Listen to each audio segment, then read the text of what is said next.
একটা সিংহ ঘন্টায় ছুটতে পারে 90 কিলোমিটার বেগে।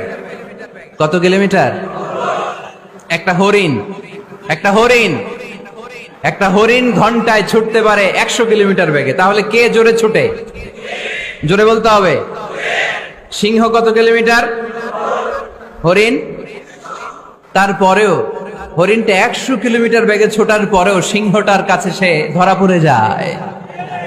এর কারণ সিংহ যখন ধরার জন্য ছোটে সে শুধু সামনে তাকায়, সে পিছনে তাকায় না। আর হরিণ 100 কিলোমিটার বেগে ছোটার পরেও সে ধরা খেয়ে যাবার ভয়ে বারবার পেছনে তাকায়। আর পিছনে তাকার কারণে ওর গতিটা স্লো হয়ে যায় আর সিংহের হাতে বধ হয়ে যায়। পিছনে তাকাবার সময় আমাদের নাই, চিল্লায় বলো ঠিক কিনা?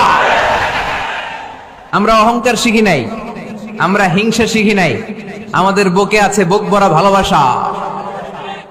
আমি বিএনপি বুঝি না।